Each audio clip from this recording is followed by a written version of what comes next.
I'm auditioning to be Superman standing like this. I'll get back to that in a second. Now, remember much earlier on in the year, we headed over to the Samsung Southeast Asia Forum. Well, we took a look at something there, the Samsung Galaxy Beam, which is a hybrid of a projector and at the same time a smartphone. How does it stack up though? We've got our hands on it. Let's find out.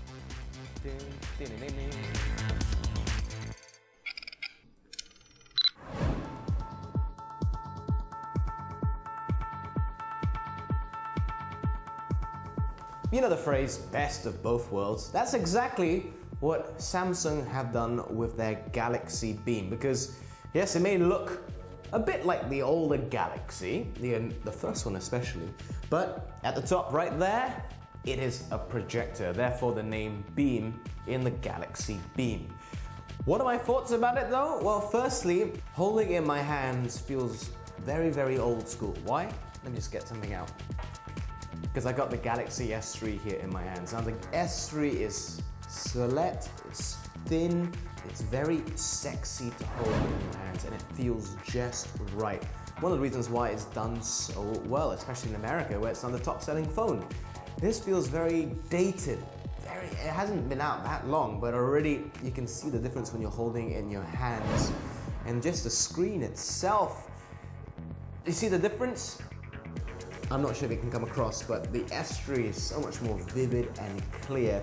This one feels a bit drowned out, a bit washed out, like it's a stone-washed pair of jeans, as odd as that sounds. But that's not the biggest selling point about this, not the shape, not the size. It's that bad boy right there. So let's get to it.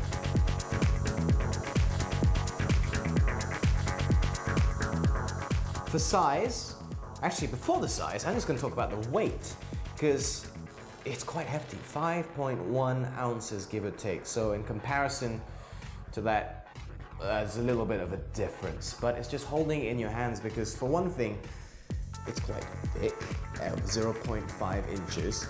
You compare that to a lot of the other smartphones out there, that is phenomenally thick. In terms of the size, the screen itself doesn't take up the entire thing, so that is 4 inches, but you combine it with the entire package and it's 4.9, so you're talking almost 5 inches, and across it is 2.5 inches. So it's quite hefty in that aspect, and you can understand why as well, especially the thickness, because they need to pack in a more powerful battery, simply because it is running a projector. Now if you're thinking, won't it run out of batteries really fast on that? No, don't worry. It is interchangeable batteries, so you can carry a spare one, etc. So at least that part helps. That's one thing I do love about Samsung, the fact that I can change my batteries as I can with the S3. Now, I talked about the 4-inch screen itself. I quite like having a screen completely to the edges, and in this case, it's not happening there, but it's okay. I can live with that. But again, I'm just gonna come back to how it looks. It really looks washed out. There's nothing that stands out, which I find a little bit ironic when you consider the name is the Samsung Galaxy Beam. The light does not beam out at you. I mean, from what we're seeing coming out now, this would be very hard to be considered competitive in that aspect. In a dark-ish room like this, yeah, the colors come out fine, but the moment you step out into our Malaysian sun, and you know how bright it can get, you will struggle to see a lot of what is happening on the screen, especially when you compare it to some of the other models in the Galaxy range. So that's a bit of a letdown.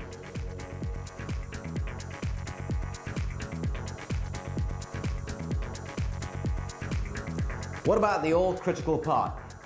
The beam, the projector. Well, let me just turn it on. Now the interface itself will show you plenty of different options. The top one, focus and rotation.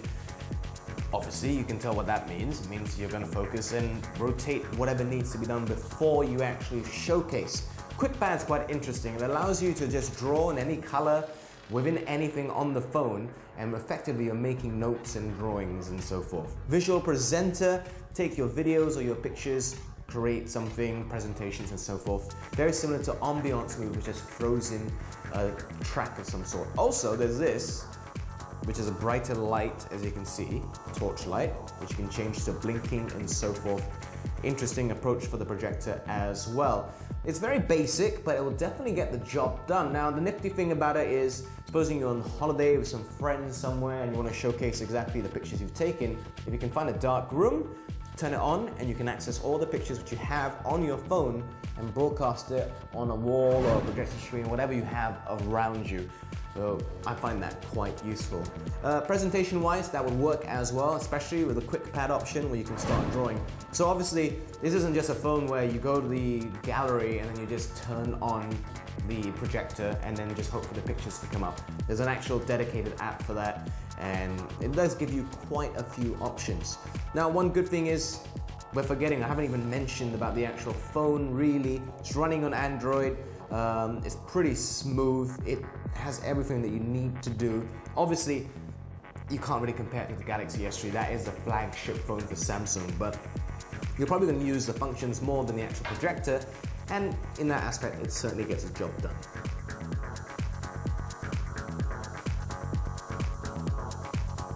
So overall, what are my thoughts on this? It's a solid phone, not spectacular, but solid in terms of everything but the projector. I think that Samsung though have done extremely well to fit in a projector without sacrificing a lot of the other aspects of a phone, which you'll probably at the end of the day use more. It's using Android, so you get full access to all of the apps obviously, which helps a lot in terms of what you can do with the phone. Overall though, very good effort. I'm surprised that the phone actually is not thicker than it really is, and it's not too bulbous at one side. So it's quite miraculous how they managed to fit in the projector right there. The novelty is also very apparent, and it could be very useful for certain people. But in terms of Samsung phones, I just cannot get beyond the S3, which you can understand why is their flagship phone, which makes it a little bit harder to appreciate what this can actually do. But imagine this, Samsung Galaxy S3 with a projector. Now that would be completely amazing.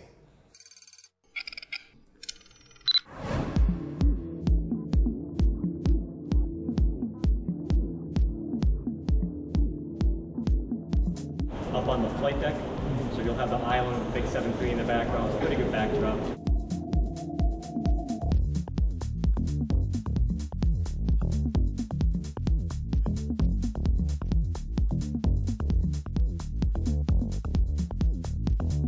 Gadget Nation is on board of USS George Washington, and this time around we're checking out some of the naval technology that they have on board. So you can see that's this aircraft behind me. They call it the Hawkeye, and if you want to find out more about what kind of technology it used to communicate with the aircraft carrier, find out more after this.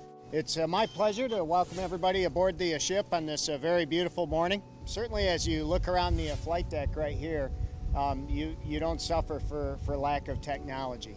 The airplanes that the Carrier Air Wing 5 embarks on board our ship are the Navy's newest airplanes, and they have pretty much the latest and greatest technology.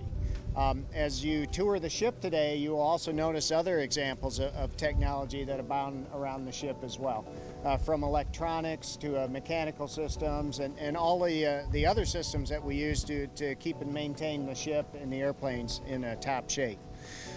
In today's world, technology increases at a very rapid pace, and one of the challenges that we always face is making sure that our sailors are trained on the newest technology so that they can effectively use it and employ it.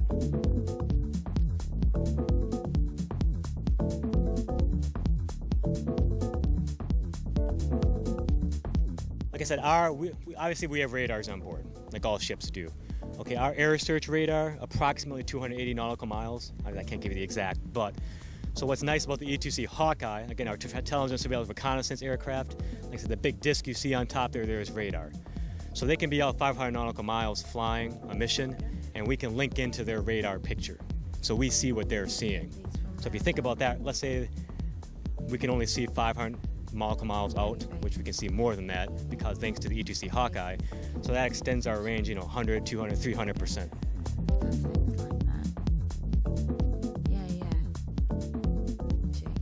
Some technological advances of this ship, this particular aircraft carrier, is that for one, we have the Growlers on board, which is the newest electronic attack aircraft. We are the first carrier to get underway with a full Growler squadron. If you've seen a Growler, it's just like an F-18. It's structured over an F-18 body, But what's really benefit about that is the growler can provide for its own self-defense. So what I mean by that is we don't have to launch an F-18 like we did with the old prowlers. So like I said, the grow electronic warfare, so they primarily involve in jamming an enemy's radar system, communications, weapons systems, so we can send in our strike fighters and our bombers to take out the missile sites, etc. Navigation system-wise, a lot of people think the carry-all, we don't use paper charts anymore, everything's electronic. Well, that's not the case. All ships in the United States Navy, for that matter, whether they transferred over to being electronic navigation primarily, or ECTIS we call it, or if they still use paper charts, we always have backups to every system on board.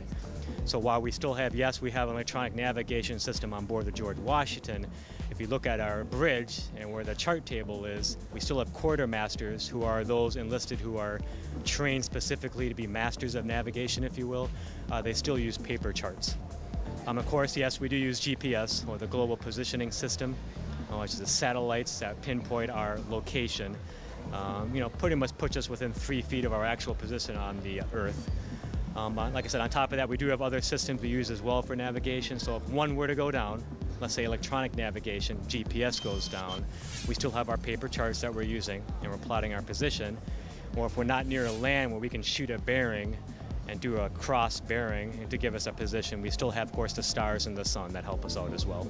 The aircraft is nuclear powered, so really the only thing limiting us to remain at sea is, for one, sailor sanity. Obviously, you need a break at some point, but it's also how much food can we carry on board. One thing nice about the U.S. Navy, we do what we call replenishments at sea, but one thing nice about the ship, we do make our own water. We have distillers on board, and they produce about 400,000 gallons of water a day. It was an exhilarating experience. We look forward to more of such adventure.